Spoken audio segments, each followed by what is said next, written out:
Hi friends, ഇപ്രാവശ്യത്തെ ഞങ്ങളുടെ ഓണസദ്യ എന്തൊക്കെ ട്രഡീഷണൽ വിഭവങ്ങളാണ് ഉണ്ടാക്കിയിരിക്കുന്നത് നമുക്ക് നോക്കാം. ഞാൻ എനിക്കൊന്നൊരു 32 ഐറ്റംസ് ഉണ്ടാക്കിയിട്ടുണ്ട്.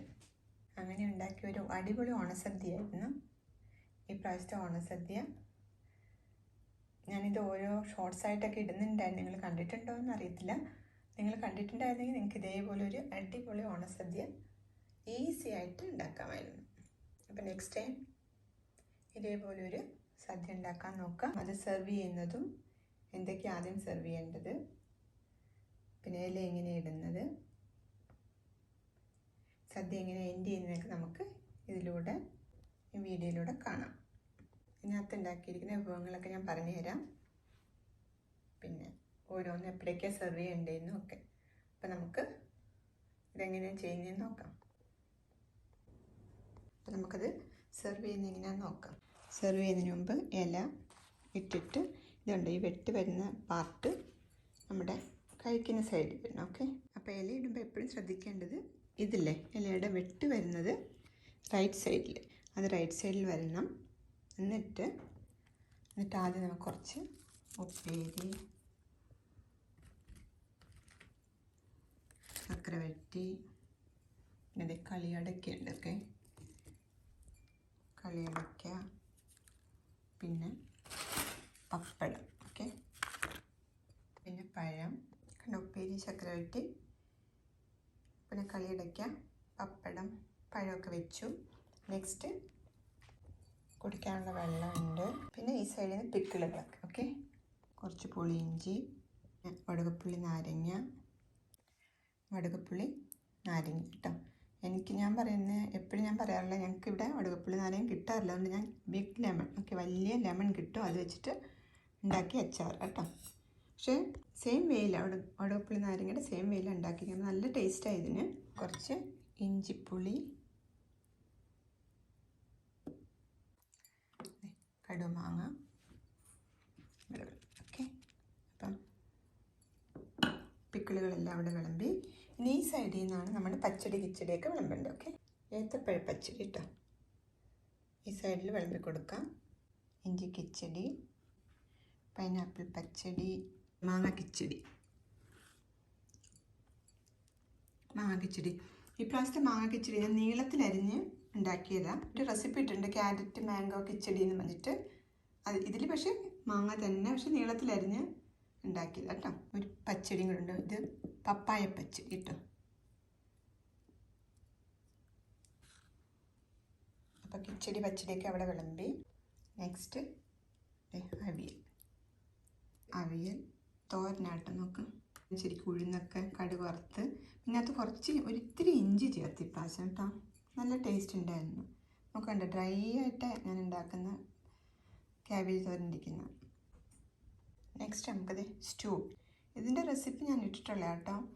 ശരിക്കും ഇത് മസാല, പച്ച മസാല വറുക്കാതെ, മോൾ മസാല എടുത്തിട്ടേ വറുക്കാതെ ജസ്റ്റ് പൊടിച്ചിട്ട് ചേർത്ത്, പിന്നെ ചെറിയ ഉള്ളിയൊക്കെ ഇട്ട് കോക്കനട്ട് മിൽക്കിലുണ്ടാക്കിയ അടിപൊളി സ്റ്റൂ ആണ്. അടിപൊളി നല്ല ടേസ്റ്റ് ആട്ടോ ഇത്. ശരിക്കും നല്ല ടേസ്റ്റുള്ളൊരു സ്റ്റൂവാണ്. നിങ്ങൾക്ക് ട്രൈ ചെയ്ത് നോക്കാം. ഞാൻ ഓൾറെഡി റെസിപ്പി ഇട്ടിട്ടുള്ളതാണ്.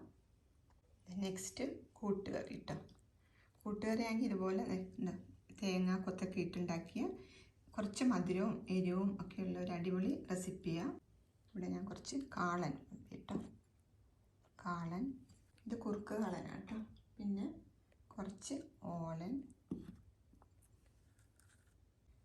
മത്തങ്ങ എരിശ്ശേരി, പിന്നെ ലാസ്റ്റ് നമ്മുടെ കുറച്ച് അച്ചിങ്ങ മെഴുക്ക് വരട്ടി കേട്ടോ.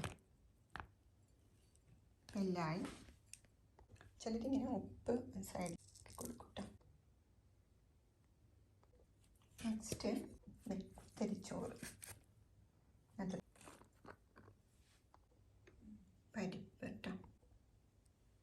ഞാൻ പറയുന്നത് തെക്കൻ സൈഡിലെ സദ്യയാണ് കേട്ടോ. അപ്പം അവിടെ എപ്പോഴും പരിപ്പുണ്ട്. ഞാൻ ജസ്റ്റ് ഇങ്ങനെ വെച്ച് കാണിക്കുന്നതേ ഉള്ളൂ കേട്ടോ.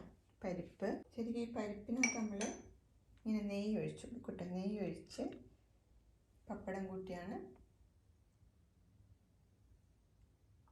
ഇത് കഴിക്കണം കേട്ടോ. നെക്സ്റ്റ് സാമ്പാർ. ഓക്കെ, പരിപ്പ് സാമ്പാർ. നെക്സ്റ്റ് ശർക്കര പായസം കേട്ടോ. എന്ത് ശർക്കര പായസം ഉള്ളതെന്ന് വെച്ചാൽ അതാണ് കഴിക്കുന്നത്. അടപ്രഥമൻ അതൊഴിച്ച് പഴവും കൂട്ടി കഴിക്കുന്നു.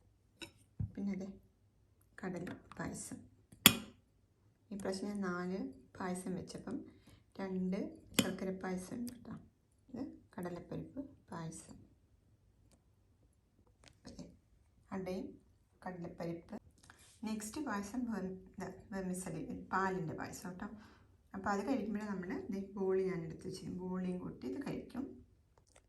പിന്നുള്ള പാലിൻ്റെ പായസം ചെയ്താൽ നെക്സ്റ്റ് പാലടയും കൂട്ടി കഴിക്കുക. പാലട കഴിച്ചു കഴിഞ്ഞാൽ നമുക്കിനി ഇതെന്താ പറയുക, പഴപ്പുളിശ്ശേരി കേട്ടോ. ഏത്തപ്പഴം കൊണ്ടുണ്ടാക്കിയ പുളിശ്ശേരി അത് ഒഴിച്ചു കൊടുക്കുക. ലാസ്റ്റ് സംഭാരമുണ്ട്.